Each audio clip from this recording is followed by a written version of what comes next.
Things today are boring. They've lost their color, their creativity, and there's just no depth. It's a mass-produced world. Lots of people have talked about this recently, pointing out how capitalism has driven companies to choose safe, boring colors and designs to cheaply produce, slowly weeding out the creative range that was once there in pastel bathrooms and avocado shag carpet, because these might not sell as well as beige and boring. But it's more than just that. After all, mass production of home goods and clothing started way back in the mid-19th century, and we didn't really lose the personality until the 1990s.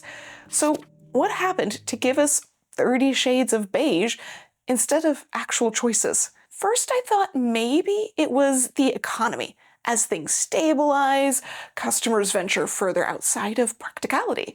It tracks so far as the 1950s goes, good economy, lots of color, lots of interest. But the 1970s were far from boring, even with all of the brown, and things weren't stable then.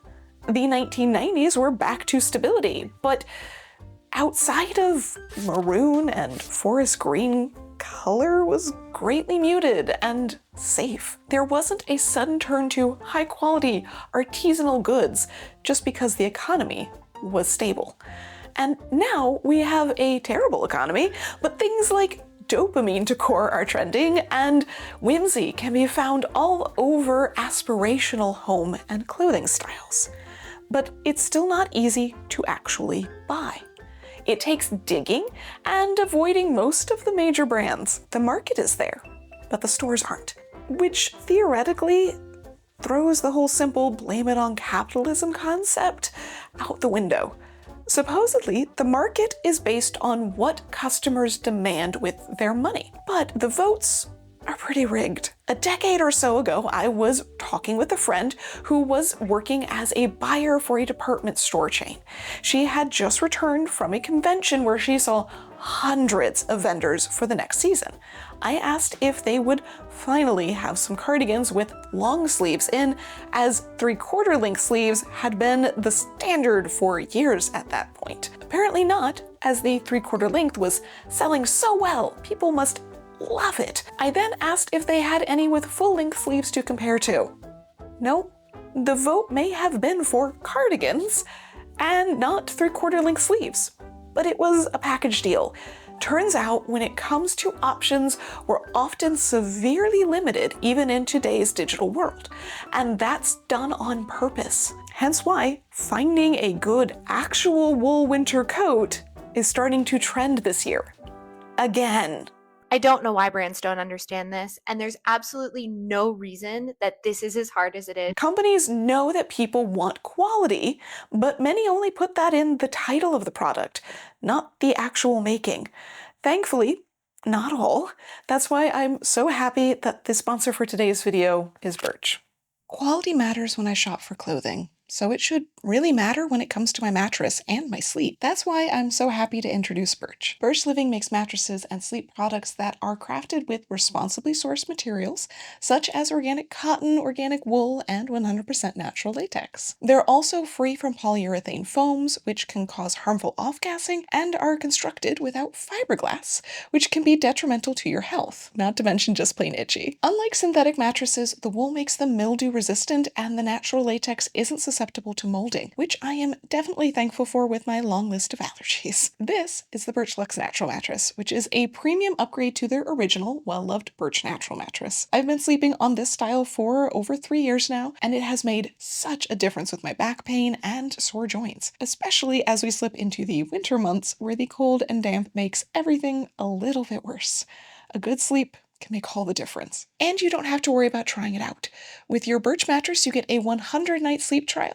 That means you'll get more than 3 months to make sure that you love it. The best part about it all is that Birch delivers your mattress right to your door for free within the US. They also offer in-home setup and removal to make your buying experience as convenient as possible. Each Birch mattress comes with 2 of their EcoRest pillows made from recycled materials. They're breathable and better for the environment. Thank you, Birch Living, for sponsoring. Visit birchliving.com artdeco.com/Nicole Rudolph to use my exclusive partner offer for 27% off during their Black Friday sale. And back to sleeps. So if manufacturers know we want quality and creativity, and there's a large enough market for it, why isn't it pushing products that direction? How are we still being led towards the great enshittification of design? For this, I'm going to return to the story of Art Deco, or how it went from the true modern style of the 1920s that was meant to uplift the decorative arts and resist mass production to one of the tackiest and least inventive genres. Art Deco is just a facade of luxury accomplished with metallics and devoid of color. Currently, it's considered one of the up-and-coming interior design styles, and just by looking at the recent articles about the Pinterest declaration of its trending, we can see what the cultural opinion of the style is. Terms like bold, glamour, ornate, dramatic, and luxury. They recommend ostrich plumes, velvet, gold metals, and curved lines. The term New Deco has also been thrown around, taking these elements and using a softer neutral palette to modernize it. They say it's in opposition to jewel tones and stark metallics of the original. Ironically, while fashion hasn't turned back to the 1920s just yet, there are some hints of it coming. It's the 2010s that are prolific. And one of the biggest recent examples of Art Deco aesthetics was The Great Gatsby from 2013. It incited countless themed parties during that decade filled with elastic sequin headbands. I still have nightmares. Just like the Pinterest descriptions of today, glamour and glitz were the core ideals. Though the movie designs were decently accurate when it comes to both fashion and decor, they were strongly limited in color and texture. It does track as the use of color in the key story elements kind of encourages a lack of competition. A green light loses its punch amidst a vibrant rainbow. But still, this is the version of the Roaring '20s we've come to accept as canon. Mirrors, metallics, marble, and monotone. Again, compare this to the designs of the actual era. They were bold, but they were masterful in their use of color schemes, depth, and a range that felt custom-built for each space. The movie versions feel almost fake and certainly impractical. Perhaps there's something in that, however. We know it didn't start in 2013, so further back we go. In the early to mid-1980s, there's another jump in the use of that term. Less so for fashion, though Art Deco jewelry does appear, but more so in art and even commercial decor. This 1986 article is about a residential room and mainly focuses on the glamour aspect. They cover the sofa in gray silk, use what they call an Art Deco print on the chair and pillows, then pull that muted color range into the rest of the room. While it's not the aggressive black, white, and chrome or gold, it's also very washed out. Looking to restaurants of the time, where there seems to be a bigger trend for this version of the style, they only occasionally use a single deep color here or there. What makes them look older in style is supposed to be the curved edges and metal strips. Done in plastic-based materials, neutral colors, and accented with neon lights, it reads more like a 1950s diner at best. That's not to say that the 1980s didn't have loads of colors in decor, just that the Art Deco style that everyone references seems to focus on the mirrors, metallics, marble, and monotone, just like later. The repeated point is glamour and luxury, so it's what the 1980s thinks is luxurious. Or rather, what the manufacturers selling luxury are trying to convince us. Often, that's a combination of technology, skill, and the opposite of whatever the last 10 years of style has been. The late 1970s loved earth tones and heavy textures. Soft pastels and smooth surfaces are new, trendy, and therefore expensive because you have to have just bought them. The 1980s expectations therefore bleed over. Lots of glass and mirrors are still luxury if outfitted with complex curves and lines, metals as well. If silver is expensive, we can get that metallic feel with cheap and easy to use options like aluminum or chrome. Gold becomes lacquered brass. And maybe these luxurious and fashionable curves are the latest surface materials that can be bent and molded rather than wood that takes skilled handwork. It's not just that we took what was actually costly to produce and made a cheaper version of it. It's that it gets so watered down to what equates to buzzwords of design. But there's still some logic in that, and we'd expect plastic and polyester versions of expensive artisanal designs based on that idea. It wouldn't be hard to injection mold, curvy 1920s clocks in plastic instead of Bakelite. But we don't. Faking that real high-end vintage item is not that hard anymore, but we don't do it. So let's dig further back. If we follow luxury as a concept of the 1920s, we end up with yet another Gatsby movie. This one from 1974. Even less colorful than the 2013 version, it's just faded out, soft, light, and bright in a lot of scenes.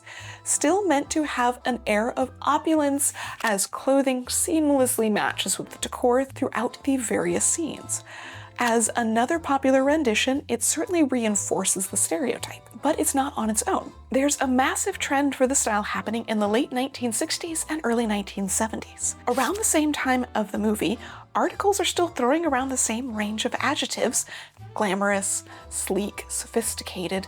Both Andy Warhol and Karl Lagerfeld had articles written about their Art Deco apartments and collections.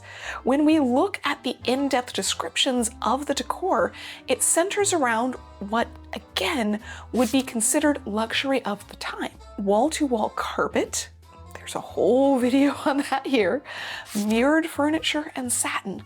In fact, many of the articles go on and on about the materials used. Not just from a modern sense, but in what normal things were invented during the 1920s and changed decor forever. Chrome, steel, plexiglass, and more were notable at the time. So were many other things that had been around for long before that. Rich woods, leathers, silks, and enamels.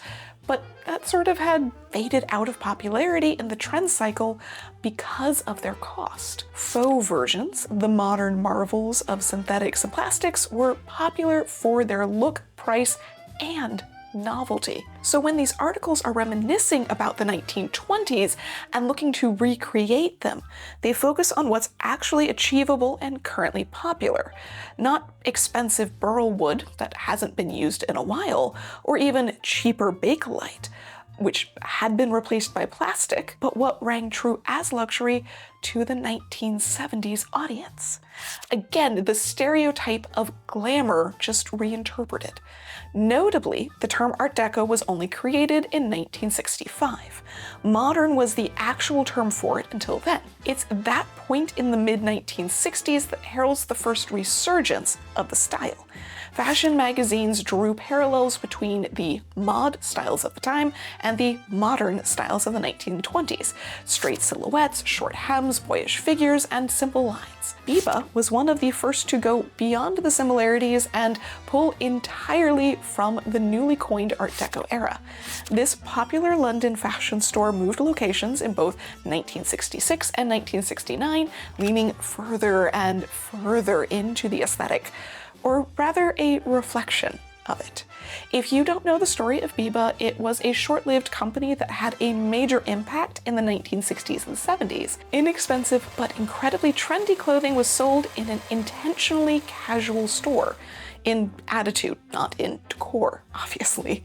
These stores are covered in the same materials that we've come to expect for Art Deco, and they focus in on white and soft colors to fill out the space. The creators said that they chose this era of style not just because of their personal love of it, but because they felt it wasn't as well known anymore. Perhaps a hint we're reaching our origin point. Admittedly, I don't think Biba invented this version, nor did they even widely popularize it. But it's a perfect example of how the addition of faux luxury can be used to elevate the fashion of cheap products. Amidst this time, we can also find other major media references like Thoroughly Modern Millie, which came out in 1967, understandably successful with that cast. All of these scenes are heavily color themed and rely on mostly black and white. It's not inaccurate, it had only been 40 years since the 20s, but seeing an entire monochrome street isn't exactly realistic. This was more a reference to the movies of old Hollywood. Early articles on the return of Art Deco constantly reference famous films and actors. That was the essence of the era to them. The black and white motion pictures filmed with elaborate costumes, sets, and sparkle. After all, without color, textures and shine are necessary. The rich wood furniture, vibrant upholstery, and the rainbow of fashion didn't translate on screen. But the idea of glamour stuck around and kept changing with the times. So Art Deco became shorthand for luxury, but not old money luxury, not inherited antique furniture from hand-carved mahogany in a house with enough elaborate architecture that it never goes out of style, the true timeless design, but luxury so far as new wealth saw it. A constantly updating novelty that meant you had money now, not 3 generations ago, and could keep spending every time a new trend or product arrived. And as I talked about in my video all about the beige trend, what's more expensive than an entire room or house of monotone minimalism? So when modern manufacturers, or really any of them from the 1960s onwards, want to have their products look more expensive than they actually are, they copy modern luxury. They copy a variation of what the wealthy are casually spending their money on, the one that is used in media to shorthand the 1%. Literally and figuratively, the Great Gatsby version of luxury. It's not the only actual real-life version out there of what wealth buys, of course, but it's a clear one and a cheap one to sell. They aren't selling a beige sofa because it's what people want, or even because they can produce it cheaper. If there are 25 fabric options and 20 of them are beige or gray, you can't tell me that all 20 of those sell better individually than the other 5 manage to. 1 or 2 options would, but to have that many variations of beige is just as expensive. It's a false sense of investment in quality.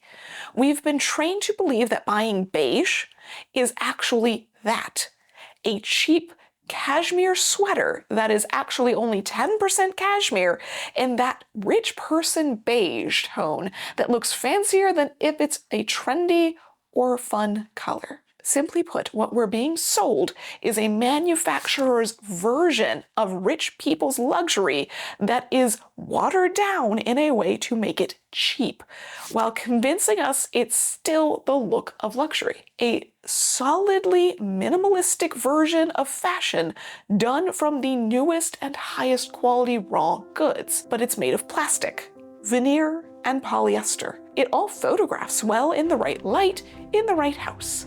But when you get it home, the magic disappears. We're being sold movie set facades of taste because manufacturers believe what we as a society want is to look like rich people, but for less money. So buy weird, buy fun, buy from small companies that do interesting things rather than just fake luxury. And we'd expect plastic and polyester versions of expensive artisanal. I'm tired. Inexpensive but incredibly trendy clothing was sold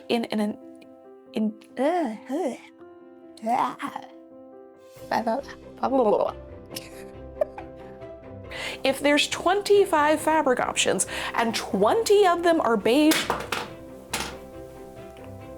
my thighs let go, the magic disappears. We're being You're really taking the seriousness out of the tone of this, ma'am.